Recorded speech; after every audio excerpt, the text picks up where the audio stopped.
Hi, this is Leah at Aquatic Cats and Books. I'm finally back after being inactive for about a year. First I'm going to explain kind of what happened. March of last year, my house was hit by a tornado, and it was unlivable for a few months. So what I ended up doing was I ended up moving in with my boyfriend, who lived in a town about 15 minutes away. And I didn't have the room to bring my books. They all got packed up. I didn't get to bring them over until like the beginning of this year. My boyfriend is also father, so I've been adjusting to life as a stepmom. Last fall was my last semester in college, and I was working full-time. And it got very hard to manage, and so I felt like things had finally calmed down enough that I could get back to this. And I'm really excited because I've really, really missed it. So the book that I am reviewing today is Hook and Crown by Nicole Knapp. It was sent to me in ebook form by the Parliament Press, a small indie company out of Florida. And this is the cover. It sounded really interesting, and I really wanted to like it. It's a Peter Pan retelling, which is something I've never read before. But in the end, it really disappointed me. So the first part of this review is going to be spoiler-free, and then I will go into spoilers. There's not a whole lot that I can really give about what I disliked about it without going into spoilers, so this spoiler-free review will be pretty short. Overall, I gave this book 2.5 stars. It is set in modern times and follows 17-year-old Elena as she moves to London to live with her uncle at his boarding school after a really bad breakup. So the book, opens just days after this breakup, and she very much has like this fuck guys attitude, and they're all the same, whatever. And then when she gets to the boarding school, she's like, oh, I can't wait to meet you guys. And a few days after, she is whisked away to Neverland by your Peter Pan figure, who is actually named Aiden. And she quickly learns that nothing is as it seems. It's not all like the books. And she must learn who she can trust. She is captured by Will, your Captain Hook figure, and she has to decide which one that she can actually trust and who is telling the truth. So I very much was disappointed by the writing in this book. Elena is described as this like strong, independent character, but it's quickly obvious that she feels this need to always be in a relationship. All your guys are talking about, oh, like she has to be protected, she can't fight on her own. But at the same time, she's described as having this fire, which is really just this, I feel like, this determination not to die, which isn't really unique, it's just instinct. You get points of view from both Will and Aiden, and it's only like a couple of paragraphs at a time, and I feel like they really don't add anything to the story. You're spitting out the same thing that you just read, and really the only thing it adds is Aiden likes to boast about his cleverness, I think almost every time you read his point of view, and Will refers to this mysterious darkness that he doesn't really mention to anybody else. So I wasn't a fan of that. I felt like I wanted to see more from their points of view. I wanted it to actually add something to the story, and it didn't. The ending was really completely unnecessary. This book could have been wrapped up in one book. There's no need for a series. But of course, it's the first book in, I'm not sure exactly how many books are in the series, but I really don't see how they can stretch this out and make it decent. It has a few interesting plot twists that I really liked, but I feel like they could have been done better. I will go into those in my spoiler review. So, yeah, I really wanted to like this. I kind of want to try to find some decent Peter Pan retellings, because it sounds like, I think it's like an interesting genre, and it's a world that you could really do a lot with. And so now, thank you for watching the spoiler-free review. If you're going to leave before and actually go read this book, I'm in no way discouraging anyone to read it. These are all my personal opinions, so go read it, form your own opinion, come back, and I would be happy to discuss this book with you. But for now, here is my spoiler review. Thank you for watching.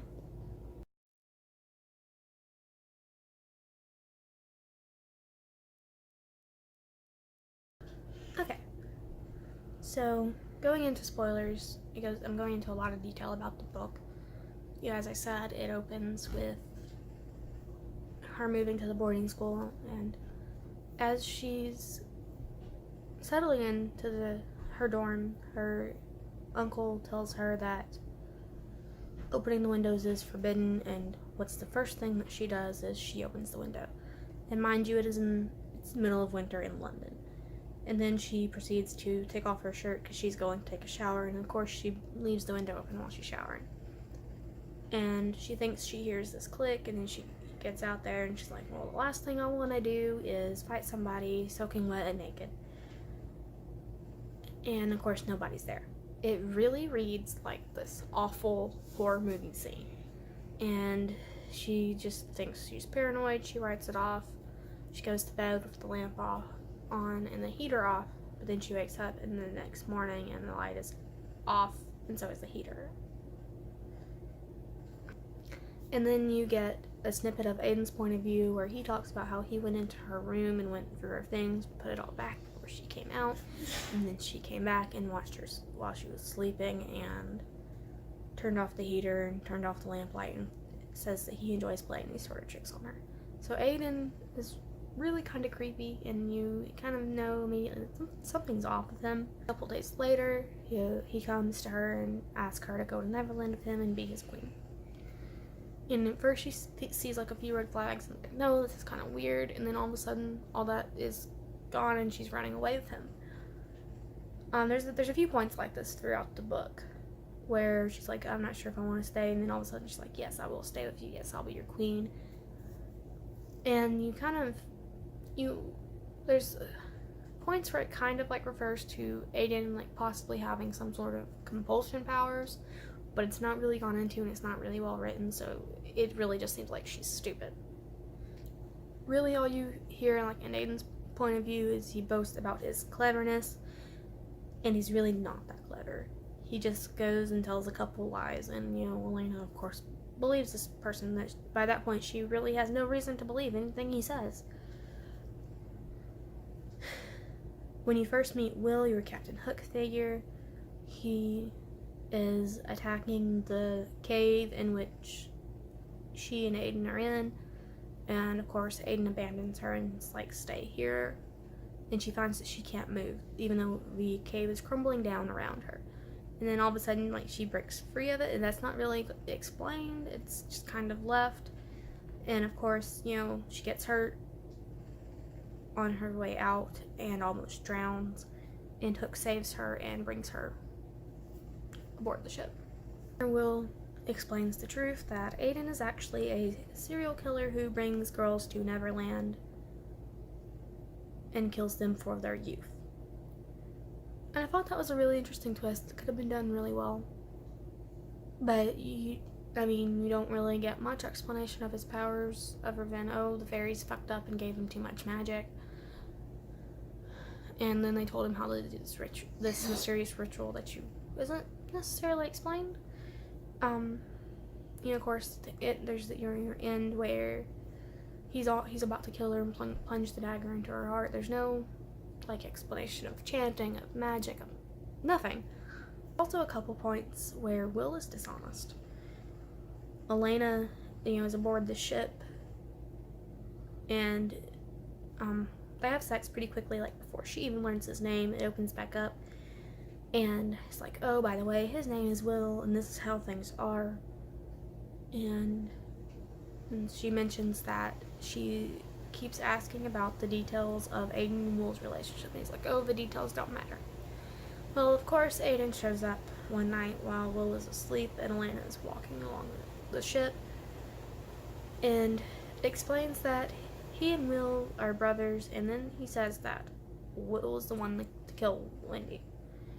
And of course, for some stupid reason, this point, she has no reason to believe anything Aiden says, because he's expressly not denied the allegations against him of wanting to kill Elena. Wendy was caught in the crossfire by Aiden's arrow and was killed, and of course Aiden blamed Will. That was like the start of their hatred. And Will says he's tried to save every girl that Aiden has brought, and he has failed up until Elena,